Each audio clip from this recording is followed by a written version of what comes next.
कि जो इंसान रमजान का महीना पाए फलम युगफर लहू और उसकी बख्शिश न हो सके फकद अबदहुल्लाह, अल्लाह ताला अपनी रहमत से दूर कर दे उस इंसान को, बर्बाद हो जाए वो इंसान जो रमजान का महीना पाए और अपनी बख्शिश न करवा सके। जिब्रील ने ये बद्दुआ की और मुझसे कहा कि आमीन कहो, तो मैंने आमीन कहा। फिर जब मैं दूसरी सीढ़ी पर पहुंचा, जिब्रील ने कहा कि जो अपने माँ बाप में से दोनों को या किसी एक को बुढ़ापे की हालत में पाए और उसके माँ बाप उसको जन्नत में दाखिल न कर पाए। बड़ा मसला है मेरे भाई। मां की तरफ से आज मदरसे में चंदा देने को हम तैयार हैं, बाप की तरफ से मस्जिद बनवाने को तैयार है, ट्यूबवेल बनाने को तैयार है। मां जिंदा होती है तो मां के ऊपर 5 रुपया खर्च करने में भी हमारा दिल घबराता है। बाप जिंदा है तो बाप को 100 रुपया देने में भी हमारी जान निकलती है। और मां के मरने के बाद और बाप के मरने के बाद बड़ी मोहब्बत हमारे दिल में पैदा हो जाती है और मस्जिदें बनवाते हैं, मदरसे बनवाते हैं। माफ करना मेरे प्यारे साथियों, जितना खर्च आप माँ बाप के मरने के बाद उनको सवाब पहुंचाने के लिए करते हैं, अगर उनकी जिंदगी में उतना खर्च करते तो शायद आप जन्नत में चले जाते। माँ बाप की कदर करो मेरे भाइयों, उनकी जिंदगी में उनको रुलाना, उनकी आंखों में आंसू लाना और मरने के बाद उनकी तरफ से बड़े बड़े चंदे देना और उनके लिए बैठ के दुआएं करना, उनकी कब्र पे जाके रोना, ये ढकोसलेबाजी और कुछ नहीं है। माफ कीजिएगा, माँ बाप की जिंदगी में कदर करो मेरे साथ। जिसको बुढ़ापे में माँ बाप मिले और माँ बाप उसको जन्नत में दाखिल न कर पाए, अल्लाह के नबी कहते जिब्रील ने कहा अबअदहुल्लाह, अल्लाह ताला ऐसे इंसान को अपनी रहमतों से दूर कर दे। जिब्रील ने बद्दुआ की और मैंने कहा आमीन। उसके बाद जब मिंबर की तीसरी सीढ़ी पर मैं चढ़ा तो जिब्रील ने कहा वो इंसान जिसके सामने ऐ नबी आपका नाम लिया जाए, जिसके सामने मोहम्मद कहा जाए सल्लल्लाहु अलैहि वसल्लम और वो आपका नाम सुनने के बाद आपके ऊपर दरूद न पड़े, सल्लल्लाहु अलैहि वसल्लम न पड़े, उस इंसान के ऊपर भी अल्लाह की लानत बरसे, उस इंसान को भी अल्लाह अपनी रहमत से दूर कर दे। जिब्रील ने ये बद्दुआ की और मैंने आमीन कहा।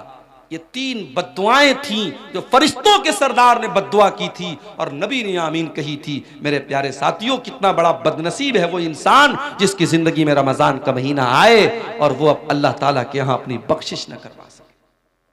और ये भी याद रखिए, कुरान करीम में अल्लाह ताला ने अगर किसी एक महीने का नाम लिया है तो वो भी सिर्फ और सिर्फ रमजान का महीना है। महीने तो 12 हैं मगर अल्लाह ने सिर्फ एक महीने का नाम लिया है और वो महीना रमजान का महीना है। और जब अल्लाह ने रमजान के महीने का नाम लिया कुरान के दूसरे पारे में तो क्या कहा अल्लाह ने? अल्लाह ने ये नहीं कहा रमजान रोजे का महीना है, अल्लाह ने ये नहीं कहा रमजान तरावी का महीना है, अल्लाह ने ये नहीं कहा रमजान एतिकाफ का महीना है, अल्लाह ने ये नहीं कहा रमजान ज़कात का महीना है। अल्लाह ने फरमाया शहरु रमज़ान अल्लज़ी उन्ज़िला फ़ीहिल कुरान, रमजान का महीना वो महीना है जिसमें कुरान उतारा गया। हुदल लिन्नास, और ये कुरान सारी मानवता के लिए मार्गदर्शन का काम करता है, सारी इंसानियत को सच्चाई का रास्ता दिखाता है। हुदल लिन्नास वबय्यिनातिम मिनल हुदा वल फुरकान, और कुरान की आयतें सच्चाई को खोल खोल के बयान कर देती हैं, हक और बातिल को खोल खोल के बयान कर देती हैं। पता ये चला कि कुरान वो रमजान वो महीना है जिसमें कुरान उतरा था। अच्छा, अब एक सवाल ये पैदा होता है कि कुरान तो इकट्ठा नहीं उतरा, कुरान तो अल्लाह के नबी के ऊपर थोड़ा थोड़ा 23 साल में उतरा, तो फिर इसका क्या मतलब है कि कुरान रमजान के महीने में उतरा? तो इसको भी नोट कर लो कि कुरान 2 तरीके से उतरा है। एक तो कुरान लौहे महफूज से मुकम्मल आसमान दुनिया पर, ये जो आसमान हमको नजर आता है ना, ये जो पहला आसमान है इसका नाम आसमान दुनिया है। दुनिया मतलब करीब, क्योंकि ये आसमान हमसे सबसे ज्यादा करीब है इसलिए इसको आसमान दुनिया कहा जाता है। इसके ऊपर 6 आसमान और हैं। तो अल्लाह ताला ने लौहे महफूज से आसमान दुनिया पर जो कुरान उतारा है वो रमजान के महीने में उतारा है अपने प्यारे नबी के ऊपर, रमजान के महीने की आखिरी अशरे की किसी रात में। और वो रात कौन सी है?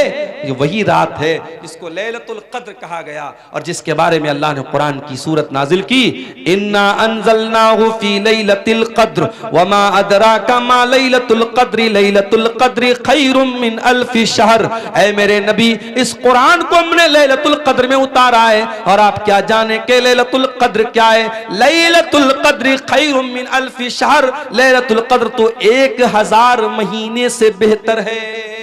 तो एक तो कुरान अल्लाह ताला के यहां से आसमान पर उतरा, फिर वहां से थोड़ा थोड़ा करके हमारे नबी के ऊपर उतरा है। इसलिए अल्लाह कह रहा है कि रमजान का महीना वो महीना है जिसमें कुरान उतारा गया है।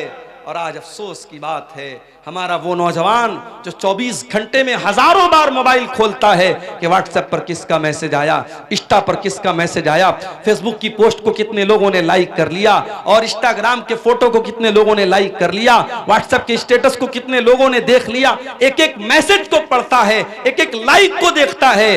लोगों के लाइक की इतनी परवाह करने वाला इंसान, शायद इतनी मर्तबा तूने कुरान को पढ़ा होता तो अल्लाह तुझे लाइक कर लेता। अगर तूने कुरान से इतना ताल्लुक जोड़ा होता तो अल्लाह की नजर में तू पसंदीदा हो जाता। मेरे प्यारे साथियों, आप जिससे मोहब्बत करते हैं उसके मैसेज का इंतजार करते हैं।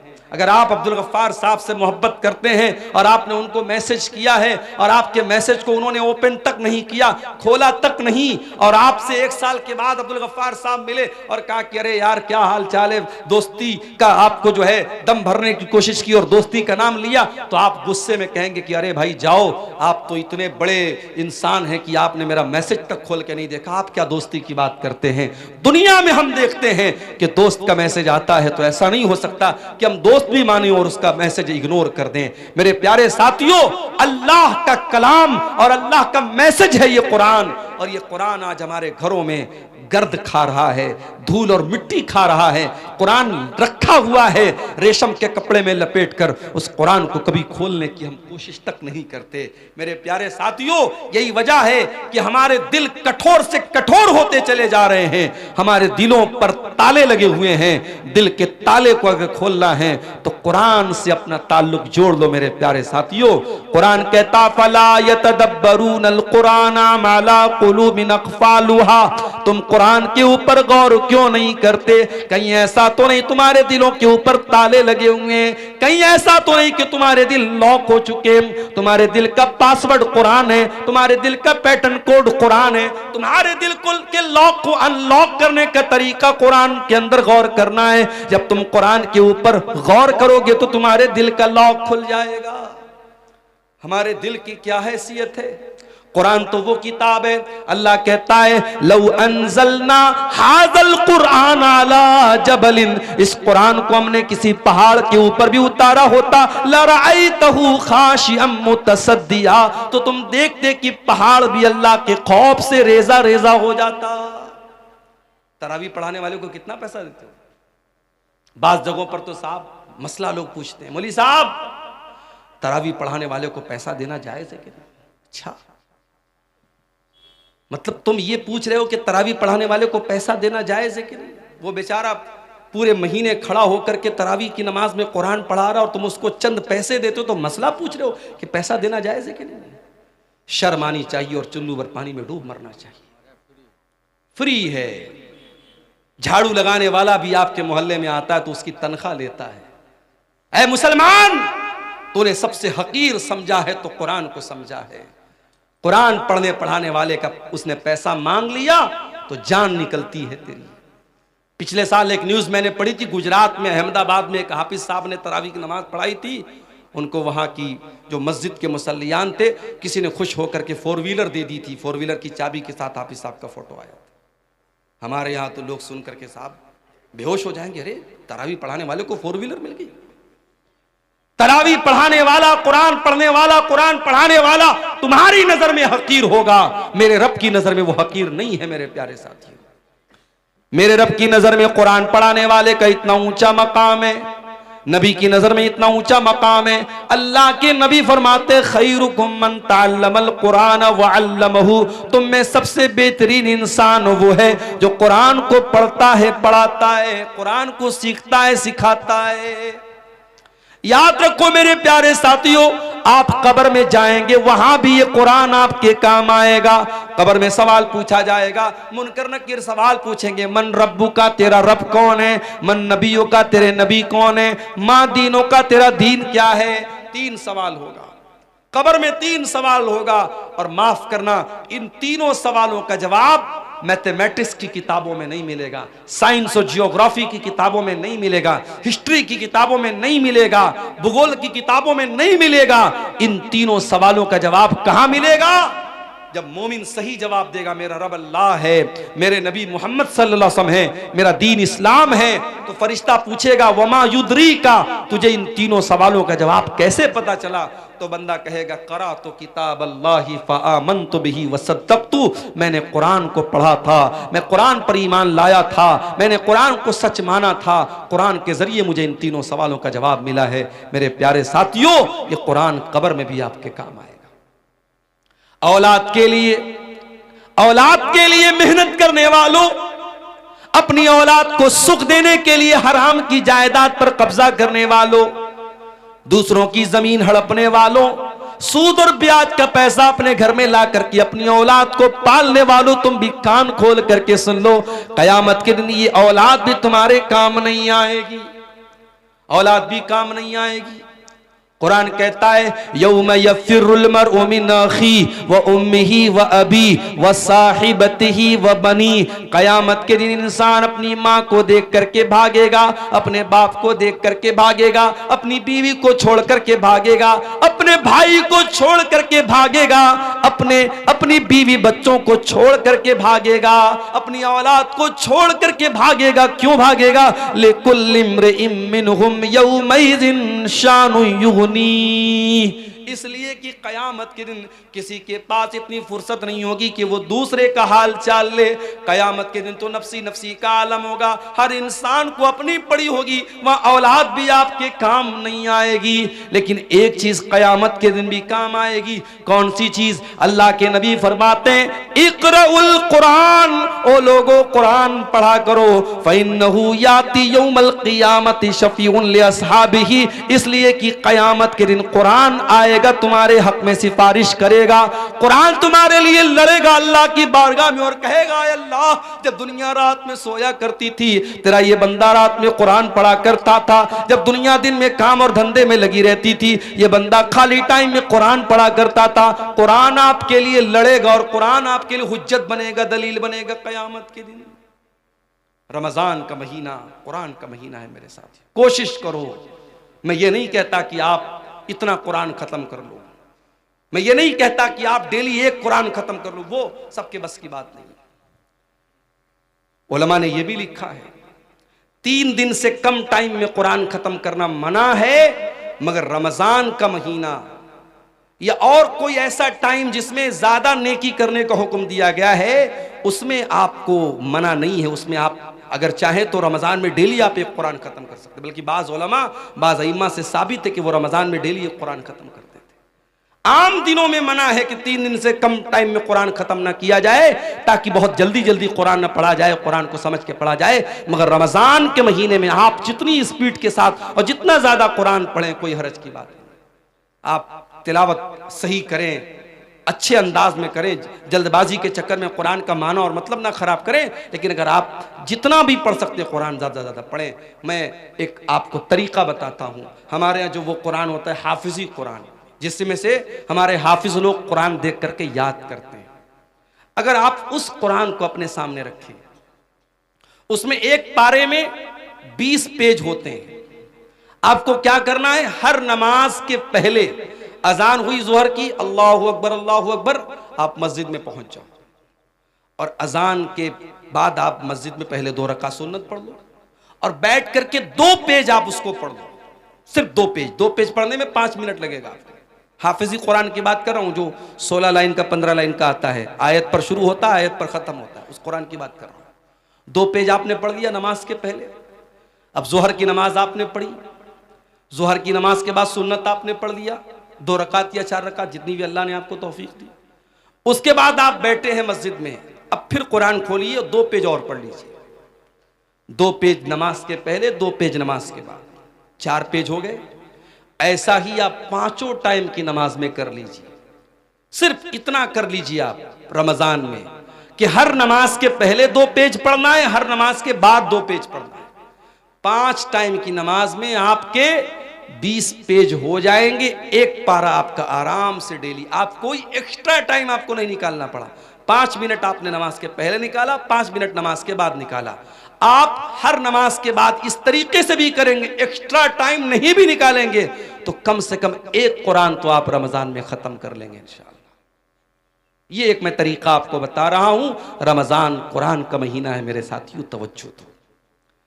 और 2 तरीके की तिलावत करो रमजान। एक तिलावत तो ये वाली कर लो कि बस पढ़ना है, सिर्फ पढ़ोगे तब भी सवाब मिलेगा। और एक तिलावत और करो कि समझ करके पढ़ना है। अल्हम्दुलिल्लाहि रब्बिल आलमीन, अब ये आयत आपने पढ़ी, अब नीचे तर्जमा पढ़ लो। तमाम तारीफें अल्लाह के लिए हैं जो सारे जहान का रब है। फिर हो सके तो कोई तफसीर पढ़ लो, तफसीर इब्ने कसीर आती है उर्दू में, वो देख लो। अहसनुल बयान उर्दू की बहुत अच्छी तफसीर है, उसको देख लो। अगर कोई किताब नहीं पढ़ सकते, मोबाइल पर ऐप आता है तफसीर का, अहसनुल बयान का ऐप भी आता है, ऐप से पढ़ लो। धीरे धीरे एक एक आयत की तफसीर जितना टाइम निकाल सकते हो पढ़ो। कुरान पढ़ने का और कुरान पर गौर करने का महीना है रमजान का। ये 2 काम हमें और आपको करना है मेरे साथ। और आगे बढ़िए। सीमांचल के इलाके में बैठा हूं मैं। जब तक मौलाना अजीजुर रहमान साहब यहां आकर के तरन्नुम के साथ बंगला जबान में दुआएं न करें, मदरसे को चंदा नहीं मिलेगा। कई जगहों पर लोगों ने मुझसे कहा मौलाना आप चंदा कीजिए, मुझे चंदा करना आता नहीं। और मैं वो लंबी लंबी ये जो दुआएं देते हैं दान देने वाले को तरन्नुम के साथ बंगला ज़बान में, अल्लाह ताला बिल्कुल जन्नतुल फिरदौस में पहुंचा देते, मैं पहुंचा भी नहीं सकता मैं। तो अब ये जो मिजाज हमारा बना है कि जब तक दुआ नहीं करेगा सामने वाला, ऐलान नहीं करेगा माइक से, तब तक हम चंदा नहीं देंगे। ये मिजाज भी बदलने की जरूरत है। जरूरी नहीं है कि हर बात का माइक में ऐलान कराया जाए। बनारस में एक मस्जिद बन रही है हमारे मोहल्ले के करीब में। एक अल्लाह का बंदा आया, नमाज उसने पढ़ी, उसने ऐलान सुना कि यह मस्जिद की तामीर का काम चल रहा है। मस्जिद की कमेटी के जिम्मेदार के कान में धीरे से उसने कहा मौलाना साहब मस्जिद की तामीर में जितना छड़ लगेगा मैं देने को तैयार। कोई ऐलान नहीं हुआ, कोई माइक पर लंबी चौड़ी दुआएं उसके लिए नहीं की गई। उसके दिल में अल्लाह ने यह बात डाली मस्जिद बन रही है, जितना छड़ लगेगा मेरी तरफ से लगेगा, जितना सरिया लगेगा मेरी तरफ से लगेगा। कोई अल्लाह का बंदा आता है कहता जितने सीमेंट लगेंगे मैं दे दूंगा। काम इस तरीके से होता है मेरे प्यारे साथियों। आज हमारे अंदर अगर किसी चीज की कमी है तो इखलास की कमी है। किसी गरीब को राशन का किट भी हम देते हैं ना, तो फोटो खींचते हैं और अखबार में डालते हैं कि हमने एक गरीब की मदद की। गरीब की मदद तुमने क्या की? तुमने गरीब की इज्जत को नीलाम कर दिया। जिस गरीब को तुमने कैमरे के सामने फोटो खींच करके मीडिया पे डाला है, उस गरीब की क्या इज्जत नहीं है? क्या उसकी कोई इज्जत नफ्स नहीं, उसकी कोई खुददारी नहीं है? किसी की मदद करने के नाम पे उसकी इज्जत को नीलाम करते हो। किसी जमाने में मुहावरा तक कहावत थी, नेकी कर दरिया में डाल। अब कहावत बदल गई, अब नेकी कर फेसबुक पर डाल, नेकी कर यूट्यूब पर डाल, नेकी कर स्टेटस पे डाल। अब तो साहब खाने काबा का तवाफ भी हो रहा तो वहां भी सेल्फी ले रहे हैं। अब एक ही चीज की सेल्फी बची है, अब्बा मर जाएं तो उनकी लाश के साथ भी सेल्फी ले जाए। अब वो भी लोग लेना शुरू कर दिए हैं, अपने मरे हुए बाप के साथ भी लोग सेल्फी ले रहे हैं। अल्लाह माफ करे हम सब। नुमाइश का दौर है, शोहरत का दौर है, रियाकारी का दौर है। रमजान का महीना हमें ये सबक भी सिखाता है मेरे साथियों कि कुछ इबादतें ऐसी भी होनी चाहिए जो हमारे और अल्लाह के बीच में होनी चाहिए। और रोजा ऐसी ही एक इबादत है। सुबह फजर के टाइम आपने सहरी खाई, जो भी आपने सहरी खाई, मैं नहीं जानता आपके सीमांचल में क्या क्या खाते हैं। हो सकता है कुछ लोग गोश्त भी खाते हो, सब्जी भी खाते हो, रोटी चावल भी खाते हो। जो भी आपने सहरी के टाइम खाया, सुहर की अजान हो गई। जाहिर है 4 बजे आपने सहरी खाई थी, 12:30 बजे अज़हर की अजान हो रही है। 8 घंटे का टाइम गुजर चुका है, 8.5 घंटे का। मार्च का महीना चल रहा है, गर्मी का आलम है। आप मस्जिद में आए, आपने वजू करने के लिए पानी से अपने हाथों को धोया, चुल्लू में पानी लिया, मुंह में डाला, हलक सूख रहा है। सुबह 4 बजे के बाद आपने पानी नहीं पिया है, हलक सूख रहा है और पानी आपके मुंह में जा चुका है। अगर आप उस पानी के 2-4 कतरे हलक के नीचे उतार लें, वहां तो कोई कैमरा नहीं लगा है, वहां तो कोई कैमरा नहीं लगा है। लेकिन हां, एक बात आपसे यह भी कहना चाहूंगा, जिसके दिल में अल्लाह का डर ना हो, वो खाने काबा में जाके, मक्का में जाकर के भी वहां पर भी वो गंदा काम करता है। अभी कल एक साहब ने मुझको बताया कि खाने काबा के पास जो लोग तवाफ करते हैं, अगर दूसरे का सामान वो उठा लेंगे, उनको ये लगेगा लाखों की भीड़ है, कौन देखने जाता है, मगर हजारों कैमरे हरम में लगे हुए हैं, हजारों कैमरे लगे हुए हैं और पूरा कंट्रोल रूम मौजूद है और हजारों वहां सीआईडी के लोग और सीबीआई के लोग और पुलिस के लोग उन कैमरों पर नजर रखते हैं। अगर आपने दूसरे का सामान उठाया तो पुलिस फौरन कैमरे से आपको देख लेगी और आपसे पूछताछ हो सकती है, और दूसरे का सामान आपने अगर जानबूझ करके ले लिया है तो आप पकड़े जा सकते हैं। इसलिए जो लोग हज करने जाते हैं, उमरा करने जाते हैं, उनको यह सिखाया जाता है कि हरम में कोई भी सामान, आपका अपना सामान है तो अलग बात है, किसी का कोई सामान छूने की कोशिश मत करना। एक साहब ने एक वाकया बताया कि तवाफ के दौरान एक हिंदुस्तानी हाजी और हिंदुस्तानी मुसलमान, 50 साल के ऊपर का मुसलमान, बार बार औरतों को टच कर रहा था। तवाफ के दौरान वो गंदा इंसान बार बार औरतों को टच कर रहा था और कैमरे की नजर से जो कंट्रोल रूम में पुलिस वाले मौजूद थे, वो बार बार देख रहे थे कि ये इंसान एक बार नहीं, 2 बार नहीं, इसने 20 बार ऐसा किया। पुलिस ने उसको अरेस्ट कर लिया। जब जेल में पहुंचा है वो इंसान, उसके जवान बेटे पहुंचे, उसकी बेटियां पहुंची, नहीं हमारा बाप इतना गंदा काम नहीं कर सकता। पुलिस वालों ने कैमरे की क्लिप ला के सामने रख दी, तो देख लो तुम्हारे बाप ने क्या किया है। इसका मतलब यह हुआ कि जो ठरकी इंसान होता है, जो गंदा इंसान होता है, जिसके दिमाग में शैतान भरा होता है, वो मक्के में पहुंच जाए, खाने काबा के पास पहुंच जाए, वहां भी उसके दिमाग की गंदगी खत्म नहीं होती है। मेरे साथी, आपको खाने काबा के पास भी इतना गंदा काम करने से अगर कोई चीज रोक सकती है, अल्लाह का डर और अल्लाह का तकवा ही रोक सकता है। और रमजान का रोजा हमें यही सिखाता है। मेरे साथियों, सुबह 4 बजे हमने सहरी में पानी पिया है, जुहर के वजू में पानी के कतरे मुंह के अंदर जा रहे हैं, 2-4 कतरे हलक के नीचे चले जाएं, कौन देखने जाता है, मगर बंदा 2-4 कतरे भी अपने हलक के नीचे जाने नहीं देता है। क्यों? अल्लाह ताला के आम क्या जवाब देंगे? हमारा रोजा बर्बाद हो जाएगा, हमारे रोजे का कोई मतलब नहीं रह जाएगा। इसीलिए अल्लाह के नबी फरमाते हैं कि अल्लाह ताला कहता है अस्सौमु ली व अना अजज़ी बिही, कि बंदा रोजा मेरे लिए रखता है और उसका बदला मैं ही दूंगा। यदौ तामहु व शराबहु व शहवतहु मिन अजली, बंदा मेरे लिए खाना छोड़ देता है, बंदा मेरे लिए पानी छोड़ देता है, बंदा मेरे लिए शहवत छोड़ देता है। बीवी मौजूद है, बीवी के पास नहीं जाता, खाना मौजूद है, खाना नहीं खाता है, पानी मौजूद है, पानी नहीं पीता है। अल्लाह के लिए रोजा हमें इखलास सिखाता है, रोजा हमें अल्लाह का डर सिखाता है। रोजे से सबसे बड़ा मकसद मेरे प्यारे साथियों यही है कि हमारे दिलों में अल्लाह का तकवा पैदा हो जाए। इसीलिए अल्लाह कुरान के दूसरे पारे में कहता है या अय्युहल्लज़ीना आमनू कुतिबा अलैकुमुस्सियामु कमा कुतिबा अलल्लज़ीना मिन क़ब्लिकुम लअल्लकुम तत्तकून। ऐ ईमान वालो, तुम पर रोजे फर्ज किए गए जिस तरीके से तुमसे पहले के लोगों पर फर्ज किए गए, ताकि तुम मुत्तकी बन जाओ, ताकि तुम्हारे दिलों में अल्लाह का तकवा, अल्लाह का डर पैदा हो जाए। तो रमजान के अंदर तकवा पैदा करो मेरे साथियों। और आगे बढ़िए, रमजान के अंदर एक काम हमें और भी करना है। रमजान दुआ का महीना है।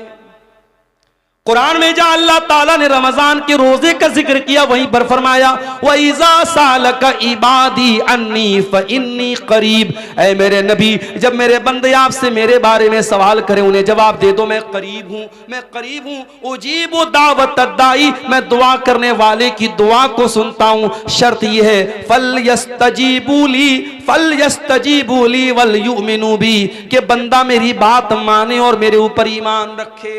रमज़ान दुआ का महीना है मेरे साथियों। जब आप भूखे प्यासे रह करके अल्लाह की बारगाह में हाथ फैलाते हैं, अल्लाह आपकी दुआ को रायगा नहीं करता, अल्लाह आपकी दुआ को लौटाता नहीं है।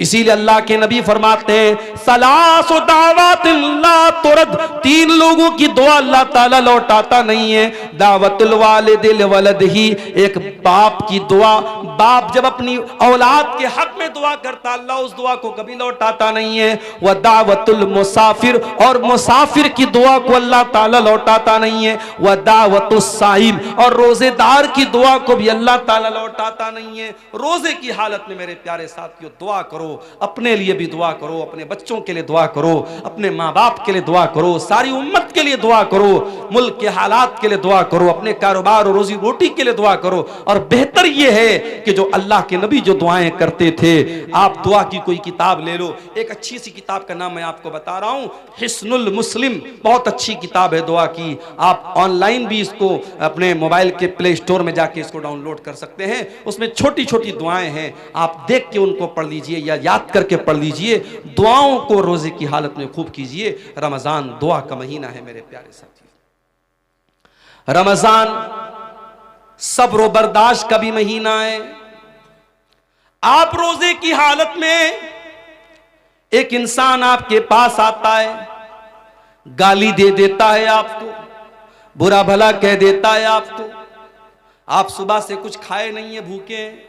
और जब इंसान भूखा रहता है तो उसका पारा और हाई हो जाता है, उसका बीपी और बढ़ जाता है, उसको और ज्यादा गुस्सा आने लगता है। होना तो ये चाहिए ताकि जब आप रोजे की हालत में हैं और कोई आपको आकर के गाली दे दे तो होना तो ये चाहिए ताकि शरीयत आपको इजाजत दे दे कि आप तो भूखे प्यासे हैं, आप गाली का जवाब गाली से दे सकते हैं, आप गुस्से का जवाब गुस्से से दे सकते हैं। होना तो ये चाहिए था, मगर नहीं।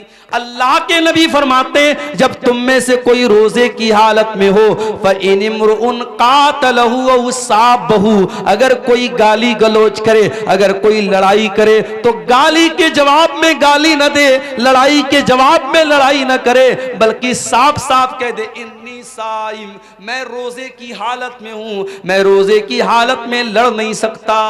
ओ लोगों जो रोजे की हालत में गाली गलोच करते हो, ओ लोगों जो रोजे की हालत में लोगों से लड़ाई झगड़े करते हो, खबरदार खबरदार, तुमने रोजे का मतलब ही नहीं समझा। रोजा सिर्फ खाने से रुकने का नाम नहीं, पानी से रुकने का नाम नहीं। अल्लाह के नबी फरमाते हैं मल्लम यदा कौल ज़ूर वल अमल बिही, जो झूठी बात को अपनी जबान से निकालता है और झूठी बात पर अमल करता है, फलैसा लिल्लाहि हाजतुन, तो अल्लाह को कोई जरूरत नहीं कि वो अपना खाना छोड़ दे, पानी छोड़ दे। रोजे की हालत में कंट्रोल करो अपने आप को। रोजा हमें कंट्रोल करना सिखाता है।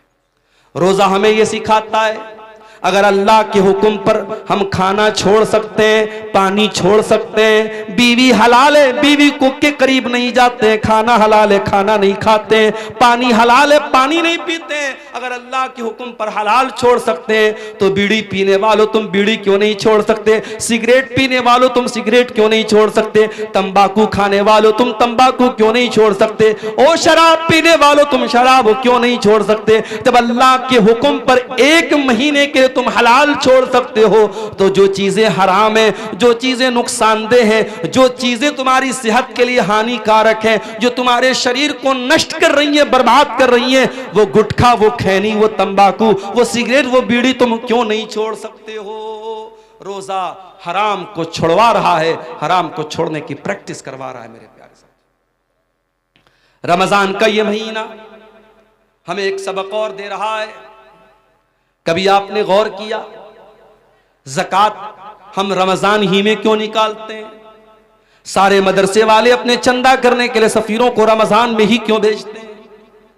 90% पूरी दुनिया के मुसलमान रमजान में ज़कात क्यों निकालते हैं? क्योंकि रमजान का महीना सखावत का महीना है, दान करने का महीना है, अल्लाह की राह में देने का महीना है। हजरत अब्दुल्ला बिन अब्बास कहते हैं कि अल्लाह के प्यारे नबी सबसे ज्यादा सखावत किया करते थे, और जब रमजान का महीना आता था और अल्लाह के प्यारे नबी जिब्रील से मिलकर के कुरान पढ़ा करते थे, कुरान का दौर किया करते थे, तो आपकी सखावत और बढ़ जाती थी। आप तेज चलने वाली आंधी से भी ज्यादा सखावत करते थे।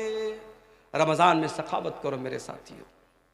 आज अफसोस की बात है, ज़कात वसूलने के लिए लोग आते हैं, बड़े बड़े सेठ लोग लाइन लगवाते हैं, बेचारा ज़कात लेने वाला भिखारी बनकर के लाइन लगाता है, तब जाकर के उसको ज़कात मिलती है। अरे तुझे तो एहसानमंद होना चाहिए, तुझे तो शुक्रिया अदा करना चाहिए कि वो ज़कात लेने वाला तेरे दरवाजे तक आया है, उसने तेरा काम आसान कर दिया, तेरी इबादत को आसान कर दिया, और तू भिखारियों की तरह उसकी लाइन लगवाता है। माफ करना मेरे प्यारे साथियों, ज़कात कोई भीख नहीं है, ज़कात कोई एहसान नहीं है, ज़कात हमारे माल में अल्लाह का हक है।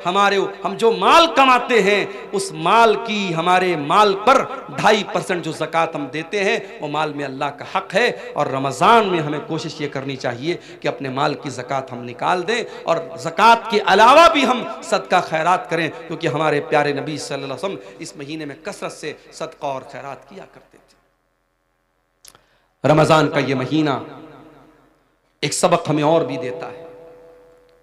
दुनिया में करोड़ों लोग ऐसे हैं जिनको दोनों टाइम का खाना नसीब नहीं होता। हम और आप आराम से अपने घर में देसी मुर्गा खा रहे हैं, गाय का गोश्त, जो भी आपके यहां जानवर ज़बा होता है, आप हलाल जानवरों का गोश्त खाते हैं, जो भी आपको अल्लाह ताला ने नेमतें दी आप उसको खाते हैं। लेकिन दुनिया में करोड़ों इंसान ऐसे हैं जो भूखे और प्यासे रहते हैं, उनके पास खाने को खाना नहीं है। मेरे प्यारे साथियों, रमजान का महीना वो महीना है जिस महीने में आप 13-14 घंटे भूखे रहते हैं। अमीर को भी भूखा रहना है, गरीब को भी रहना है, करोड़पति को भी रहना है, और एक सामान्य आदमी को भी रहना है। ये रमजान में भूखे रह करके आपको ये सबक सिखाया जाता है कि ऐ मेरे बंदो, तुम तो अपनी मर्जी से भूखे हो, तुम्हारे पास खाना है तब भी तुम नहीं खाते हो, तुम्हारे पास पीने को चीजें तब भी तुम नहीं पीते हो। इस दुनिया में करोड़ों लोग ऐसे हैं जो मजबूरी की वजह से भूखे रहते हैं, उनके पास कोई चीज नहीं कि वो खा सके, वो बेचारे न खाने को कुछ है न पानी को कुछ है। रमजान के इस महीने में जब आप दस्तरखान पर तरह तरह की चीजों को खाने के लिए बैठा करो मेरे साथियों, तो आप फलस्तीन के शहर गाजा के अपने उन भाइयों को याद कर लेना, जब हेलीकॉप्टर से खाने की किटें उनको फेंकी जाती हैं, उनके छोटे छोटे बच्चे खुश हो जाते हैं। 3 दिन बाद 4 दिन बाद उनको खाने को कुछ मिल जाता है। मेरे प्यारे साथियों, वो भी तो आपके मुसलमान भाई हैं, वो भी तो आपके कलमा गो भाई हैं, इसी धरती पर रहते हैं। उनके घरों को तबाह कर दिया गया, उनके कारोबारों को बर्बाद कर दिया गया, उनकी दुकानों पर बुलडोजर चला दिया गया। उन अपने गरीब और मजबूर भाइयों को याद करने का महीना है रमजान का महीना। उन भूखों की भूख का एहसास हमको दिलाता है, और ये एहसास होता है कि अल्लाह हम तो अपनी मर्जी से भूखे हैं, ये तो बेचारे मजबूरी में भूखे हैं। उन भूखों को खाना खिलाने की फिक्र करने का जज्बा रमजान हमारे अंदर पैदा करता है। इसीलिए अल्लाह के प्यारे नबी ने रमजान के महीने में रोजेदार को इफ्तार कराने की बहुत फजीलत बयान की, और आपने कहा मन फत्तर साइमन, जो किसी रोजेदार को इफ्तार कराता है तो जितना रोजा रखने वाले को सवाब मिलेगा उतना ही इफ्तार कराने वाले को सवाब मिलेगा। मेरे प्यारे साथियों, रमजान में हमने साउथ इंडिया में देखा कि लोग रात भर सहरी खिला रहे हैं, इफ्तार का इंतजाम करा रहे हैं। हरम के अंदर आप कभी रमजान में आपको उम्रा करने का मौका मिले, आप जाके देखिए, कहीं पे बिस्किट बट रहा है, कहीं पे केक बट रहा है, कहीं पे खजूर बट रही है, कहीं पे जमजम बट रहा है। कितने अल्लाह के बंदे करोड़पति लोग हैं, वो लोगों को बांट रहे हैं कि रोजेदारों के इफ्तार में मेरा भी पैसा शामिल हो जाए, रोजेदार के हलक में मेरे भी खाने पीने की चीजें पहुंच जाएं। मेरे प्यारे साथियों, ये जज्बा रमजान हमें अपने अंदर पैदा करने की, हमें जज्बा हमारे अंदर पैदा करता है। और आखिरी बात मेरे प्यारे साथियों, रमजान का महीना हमें अपने अंदर चेंजिंग लाने का सबक देता है। जैसे ही रमजान का महीना आएगा हमारी जिंदगी चेंज हो जाएगी।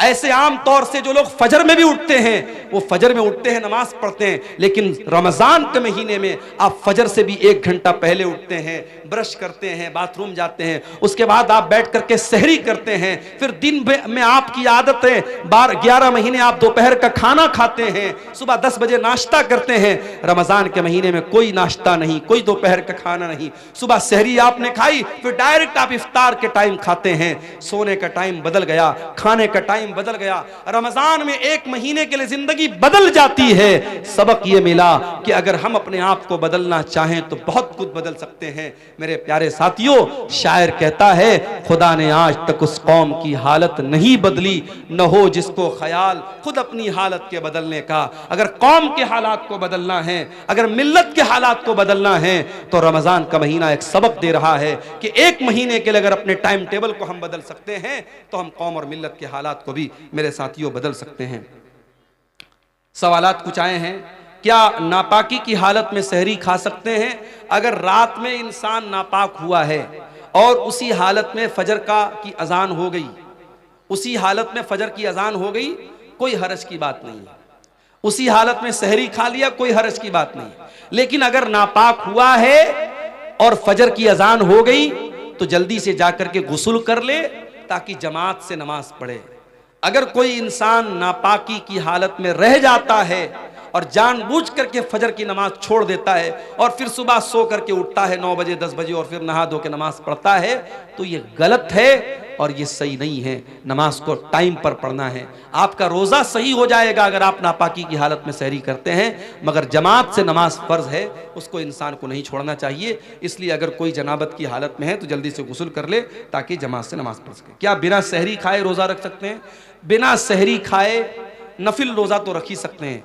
रमजान का रोजा भी रख सकते हैं, मगर एक शर्त है कि रात में आप ये नियत करके सोए हों कि हाँ मुझे कल सुबह रोजा रखना है।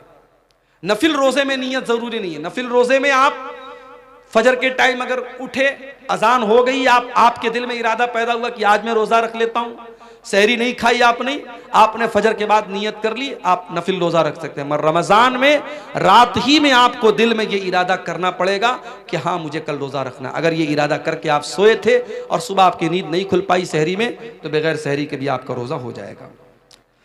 रोजे की हालत में थूक निगलना कैसा है? ऑटोमेटिक नेचुरली तौर पे अगर कुछ थूक आपका हलक के अंदर चला जाता है तो कोई हरज की बात नहीं, लेकिन जानबूझ के अपने मुंह में ढेर सारा थूक बनाना और उसको निगलना, ये मुनासिब बात नहीं। ये जो है अखलाक के भी खिलाफ बात है। ऐसा नहीं करना चाहिए। बहरहाल उससे रोज़ा तो नहीं टूटेगा, मगर ऐसा करना ठीक नहीं है। क्या रोज़ेदार रोज़े की हालत में बीवी का बोसा ले सकते हैं? ले सकते हैं, मगर एक शर्त के साथ कि इंसान को अपने ऊपर कंट्रोल हो। पता लगा कि बीवी का बोसा लेने गया और नापाक हो गया तो मसला हो जाएगा। फिर वो एक रोजा ही नहीं जाएगा, उसको 60 रोजा रखना पड़ जाएगा, या 60 मिस्कीनों को खाना खिलाना पड़ जाएगा, या लगातार 2 महीना उसको रोजा रखना पड़ेगा, तो वो बहुत भारी पड़ जाएगा। इसलिए जो इंसान अपने नफ्स पर कंट्रोल कर सकता है उसको इस बात की इजाजत दी जा सकती है, इससे रोजा नहीं टूटता है। ठीक है। जो शख्स किसी बीमारी की हालत में रोजा न रख सके तो उसका क्या मसला होगा? अगर बीमारी ऐसी है कि आज बीमारी है कल ठीक हो जाएगी तो उसको तो कज़ा करना है। लेकिन बीमारी ऐसी है कि अब ठीक नहीं होगी, जैसे शुगर हो गया, टीबी हो गई, अब ये तो ठीक होना बहुत मुश्किल है, तो ऐसा इंसान जिसकी बीमारी लाइलाज है या अब उम्र के साथ रहेगी वो बीमारी, तो ऐसा इंसान अगर रोजा नहीं रख पा रहा है तो हर रोजे के बदले एक मिस्कीन को खाना खिलाएगा। एक मिस्कीन को 2 टाइम का खाना उसको खिलाना रहेगा। बेहतर यह कि खाना खिला दे या 2 टाइम के खाने का जो अनाज है वो अनाज दे दे। अगर अनाज देने में भी कोई प्रॉब्लम है तब बहुत मजबूरी की हालत में उसका पैसा दे सकता है, वरना शरीयत में इताम का लफ्ज़ आया, खाना खिलाने का लफ्ज़ आया है, तो खाना ही देना चाहिए या खाने की जगह अनाज देना चाहिए। रोजे की हालत में गुल या कोई नशावर चीज़ों का इस्तेमाल करना कैसा? बिल्कुल गलत है। रोज़ा जब आप जायज चीजों को छोड़ रहे हैं तो भाई गुल क्यों नहीं छोड़ रहे हैं आप? कोई कह रहा है कि साहब हम गुल इसलिए करते हैं पेट साफ होता है, अरे भाई किसी और चीज से साफ कर लो अपना पेट, गुल से मत साफ करो। और गुल एक ऐसी चीज होती है कि कुछ ना कुछ उसका असर मुंह के अंदर महसूस होता है। तो रोजे की हालत बहुत अगर आपकी मजबूरी है तो आप सुबह सहरी के पहले जो है यानी फजर के पहले आप कर लीजिए, वो भी उस सूरत में जब गुल के अंदर नशा ना हो। अगर गुल के अंदर किसी तरीके का नशा है तो रोजे के पहले या रोजे के बाद में या रोजे की हालत में किसी भी सूरत में वो सही नहीं है। रोजे की हालत में अगर कोई शख्स अपनी बीवी से हम बिस्तरी कर ले तो वो क्या करे? जानबूझ करके अगर ऐसा करता है तो रोजे का उसको कफारा देना पड़ेगा। कफारा क्या है? लगातार 60 दिन जो है वो रोजा रखे। अगर उसकी ताकत नहीं है तो 60 मिस्कीनों को खाना खिलाए। अगर कोई मुसलमान किसी गैर मुस्लिम को रूम किराए पे दे दिए और उसमें मूर्ति रखकर मूर्ति की पूजा करे तो क्या ये सही है? अब जब आपने गैर मुस्लिम को दिया है तो आपको सोच समझ के देना चाहिए था। आपने दिया है तो आप मना तो नहीं कर सकते। गैर मुस्लिम है तो अपनी तो पूजा करेगा ही। लेकिन बहरहाल आप अगर ये शर्त लगा दें कि भाई देखो ठीक है हम तुमको दुकान के लिए दे रहे हैं मगर इसमें पूजा पाठ मत करो, अगर ये शर्त लगा सकते हैं और सामने वाला इस शर्त पर अमल कर सकता है तो अच्छी बात है। लेकिन अगर ये शर्त लगाए बगैर आपने दिया है और वो कर रहा है तो आप कैसे रोक पाएंगे? इसलिए कुरान की आयत है कि बुराई के कामों में एक दूसरे की मदद मत करो। ये एक तरीके का शिर्क हो रहा है जो आपके घर में हो रहा है, तो आप शिर्क के कामों में सपोर्ट का सबब ना बने, उससे बचने की कोशिश करें। क्या मदरसे में सदक़तुल फित्र देना चाहिए? कोई आलिम बोलते हैं कि दे और कोई बोलते हैं ना दे। अगर मदरसे में गरीब बच्चे हैं, गरीब बच्चों के ऊपर वो पैसा खर्च हो रहा है, उसका अलग हिसाब किताब है कि सदक़तुल फित्र का जो अनाज है वो उन्हीं गरीब बच्चों पर खर्च हो रहा है या वो रकम उन गरीब बच्चों पर खर्च हो रही है, तब तो दिया जा सकता है। लेकिन आम तौर से उसमें मुदर्रिसीन की तनख्वाह भी दी जा रही है, मदरसे की तामीर भी हो रही है, तो ऐसी सूरत में देना ठीक नहीं है, क्योंकि सदक़तुल फित्र का पैसा मिस्कीन को देने का हुक्म है, हर जगह देने का हुक्म नहीं है। जो आलिम खुद अमल नहीं करता और वो दूसरों को वाज़ नसीहत करता है तो क्या सही है? जाहिर है कि सही तो नहीं है। लिमा तक़ूलूना मा ला तफ़अलून, वो बात क्यों कहते हो जो तुम करते नहीं हो? क्या हलाल जानवर का खुसिया खा सकते हैं? जानवर जब हलाल है तो उसके बदन की तमाम चीजें हलाल हैं, कोई भी चीज मकरूह नहीं है। ठीक है, अल्लाह ताला से दुआ है अल्लाह ताला हम सबको नेक अमल की तौफीक अता फरमाए। रब्बुल आलमीन हमें कहने सुनने से ज़्यादा अमल की तौफीक दे, ईमान पर कायम रखे, ईमान पर हम सबका खात्मा हो। आमीन व आखिर दावाना अल्हम्दुलिल्लाहि रब्बिल आलमीन। वस्सलामु अलैकुम व रहमतुल्लाहि व बरकातुहू। वालेकुम अस्सलाम व रहमतुल्लाह।